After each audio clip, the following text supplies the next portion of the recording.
They're not super abstract, but it's like an unusual string of words where you could tell that wouldn't be something I came up with in my consciousness. Mm-hmm.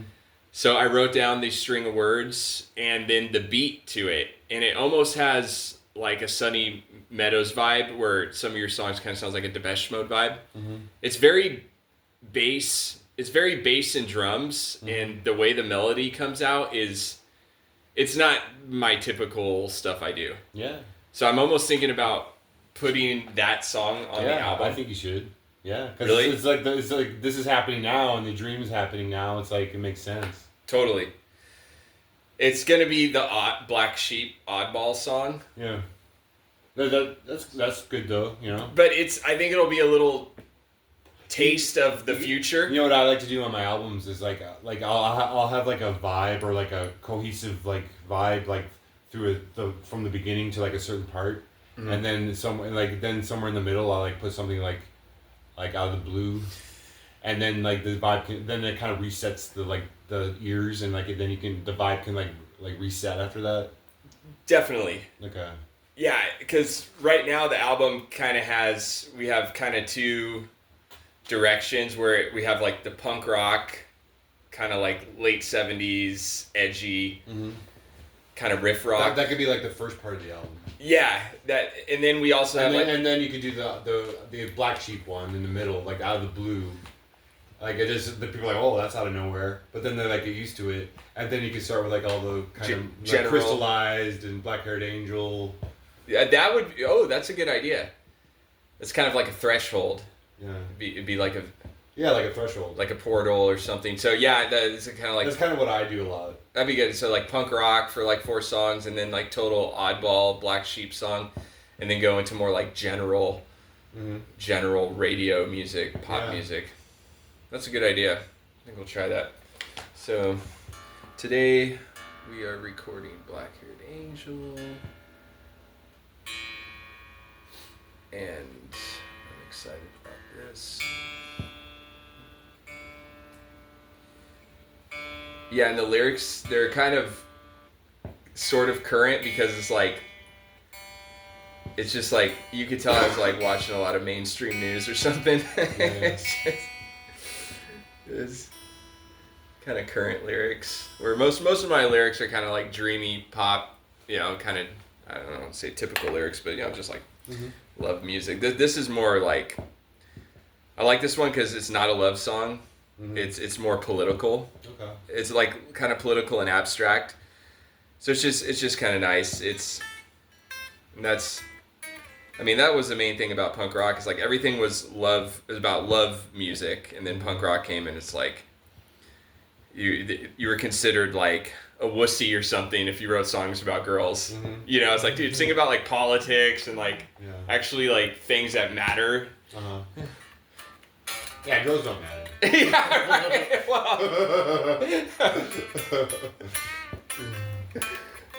Okay. Let's see. That's hilarious. That's a good little conversation. I'll definitely edit that last little part. Think about things that like matter. Yeah, girls don't matter.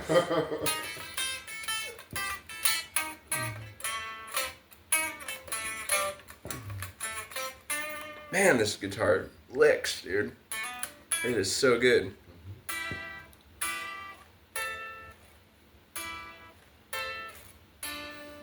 There's a thing with casinos when you're playing live. Like casinos, Epiphone Casino is like the one guitar that you can still get to this day that does the feedback thing. Because like there's no center block in the middle of it, like all the other arch tops. I didn't know that when I bought it. The pickups get microphonic.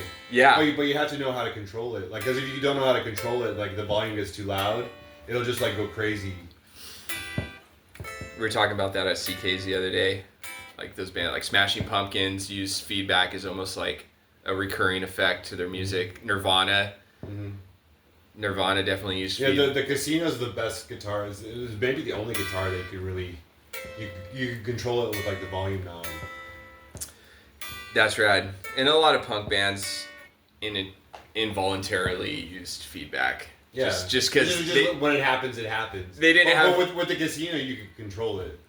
Yeah, that's the difference. They just, because their equipment was just not up to par to like the shows they were playing. So they'd have these like little cheap amps, and it'd be like they put it all the way up, blowing them out. Yeah. And they're like, that sounds actually pretty good with the music. Extra distortion. It's kind of a cool little riff I just wrote. Dude, I also want to collab with you, dude, too. Yeah, Because you got like that great. Depeche Mode vibe. And I could kind of throw some That's just like one of the kinds of things I do. I do so many different things. Like Nice. my big problem is like having like a cohesive sound. Because like when you're doing like when it gets really really eclectic, like on the same album, it's hard to like when, like my last album like starts off like electronic, and it like ends up like folk, like straight folk. That's rad. Like not even folk rock. Yeah, just like bluegrass. and then in between is just like everything.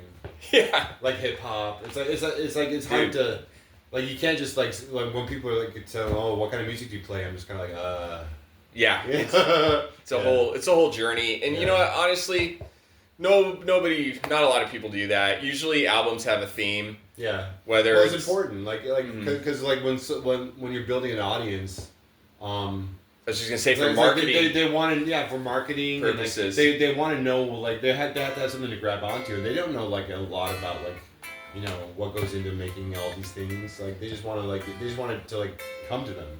Yeah, like I was saying earlier, when I was 17, 18, and I'd listen to just like punk rock, and when they had those oddball songs in there that were like slow and just.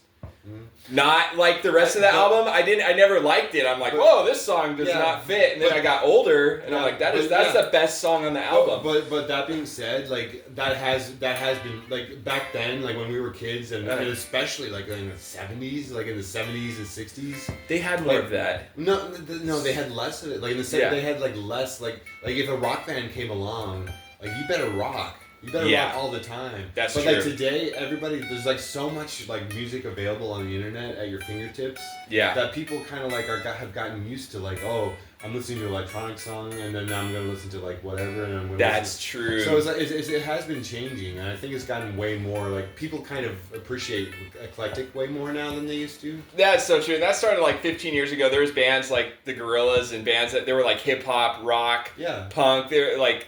Billie Eilish is a little bit like that. Yeah, the influences are like so much more broad now. And it's also part of the reason why everything sounds the same. It's very universal. Yeah. And a lot of younger people like that because it's not genre focused. Yeah, the kids like younger than us, they're way less genre focused than we were. And that is so true, dude. Yeah, like when I was in high school, you were either punk rock, rockabilly, metal. Yeah. Like. It was that doesn't happen anymore. It was like sectioned off. It clicks. It was super clicky. That doesn't really happen anymore. That's so true. It's weird talking to the younger generations. It's like, what music do you like? And they're like, like everything. Yeah. No, you have to hate. You have to hate other genres. They talk about specific artists, Yeah. Totally. So yeah, Black Haired Angel. Tempo would be, it's kind of a finger picking song, but it gets into some rhythm.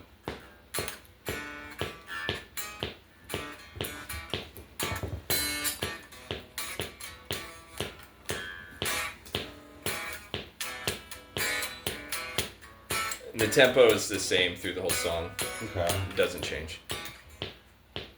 Do, do, do, do, do, do.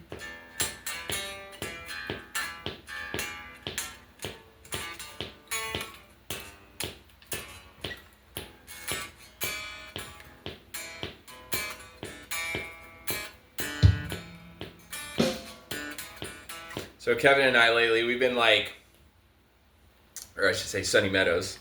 Sunny Meadows and I lately, we've been like, traditionally when people record, it's like the click track. Click, click, click. But we've just been using a kick drum. Yeah, it works. And it's so much better to record to a kick drum, in my opinion. It's less distracting. It's way less distracting, and you feel like you're like playing with some actual percussion. Yeah, I'm surprised more people don't do that. All right, tap it out again. Okay.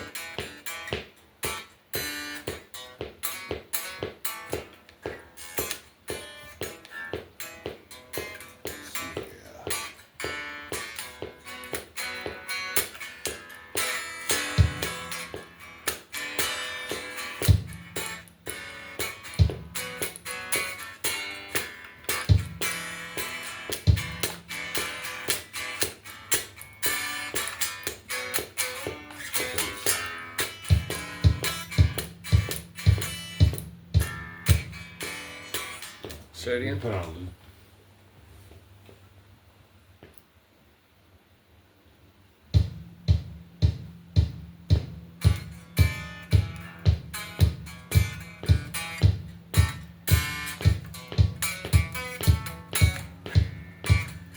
Maybe a little fast. I think a little faster. Yeah, definitely. No, you want it a little faster? Just a little faster, like a hair.